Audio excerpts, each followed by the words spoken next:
All right, let's talk about the number one sales skills that most salespeople lack, right? Like, most people, when you say, hey, what's the number one sales skill that salespeople need? They would say communication, right? Like, if you're going to be a good salesperson, you need to be an effective communicator.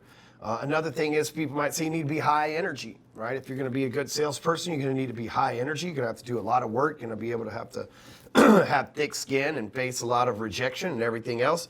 But the most important sales skill is actually lacking. And not just in sales. I mean, this skill's lacking across the board, right? And that sales skill is this, the ability to listen. And not just hear shit, okay? But actively listen.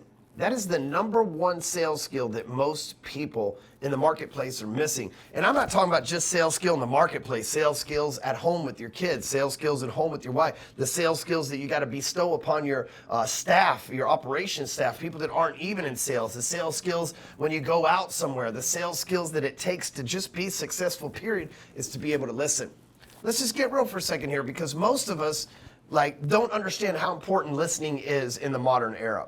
Right now, most communication is like this communication you're watching right now. See, I'm talking to you and I'm not listening to you. And a lot of people, that's how they treat life, period. Even though this could be you sitting at my desk as opposed to you just watching this via video. And how would you feel if I just kept talking and I never listened to you? How would you feel that if you had a problem and you showed up to my office and you wanted that problem solved and I never shut up to listen to your problem in order to actually solve it for you? You feel pretty frustrated. That's how most salespeople are acting, period. They're always trying to sell something instead of solve something.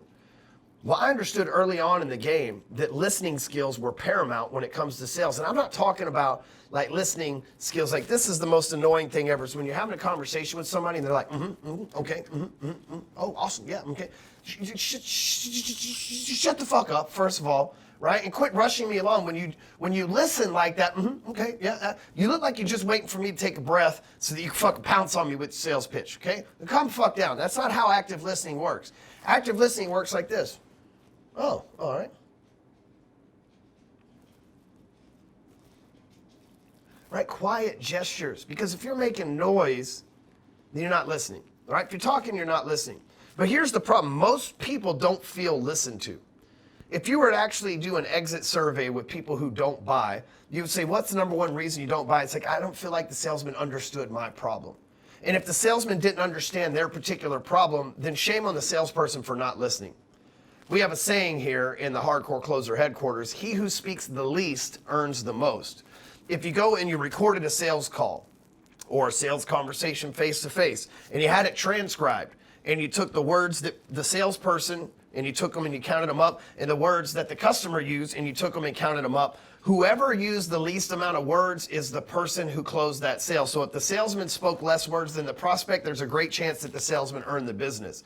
If the prospect spoke less words than the salesman, there's a good job that the salesman blew the business. Why? Because he talked more than he listened.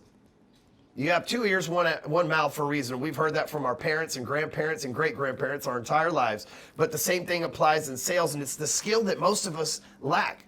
We're so worried about persuading and influencing the person in front of us that we don't do the very thing that will persuade and influence them, which is have empathy by listening. The only way that you can have empathy for someone, which the definition of empathy is understanding a person's situation. The only way that you can have empathy for a person, which empathy is like the number one bridge to closing the sale. The only way that you can have empathy for someone is if you listen to them long enough to actually understand and make them feel understood. One thing that I like to do to be a good listener is A, number one, shut the fuck up. B, number two, make silent gestures with body language, right? Because body language is one of the key way that communication's three parts. I think it's 60% tonality, the words, the way that we use the words, 20% 10% actual words that we use, and 20% body language. I believe that's how communication breaks down altogether there. I may have skewed that, I said 60-30. I think it's 60-20-20. Doesn't freaking matter. The majority of it is tonality, right? And here's the thing. Body language is 20% of that communication. So when I'm sitting here listening to somebody and going, I'm making those gestures of empathetic understanding towards them. And I don't fake it either because I'm really listening. Because if I'm listening for clues. I'm listening for them to reveal what's the true problem. Because most people will tell you they have a surface problem, and your job is to listen and ask the questions and poke and prod until you get beneath the surface. So if you want to close more sales, become a better listener. Because listening demonstrates empathy, and when they feel that you're empathetic towards their problem, they're open to listen to your solution. If you know somebody needs to hear this, share it with them, share it with your sales staff, another sales guy, share it with the guy in the office that talks too fucking much. Be like, yo, Bob, you need to hear this shit and shut the fuck up. Stewman's telling you how it is. You shut the fuck up, you might close some more sales, you loudmouth son of a bitch, you, right? Send it to that guy. And then make sure that he starts at this part. So just fast forward it to wherever this is in the timeline and start it right here and let them know, and then have them watch it from the front. And we'll catch you on the next video.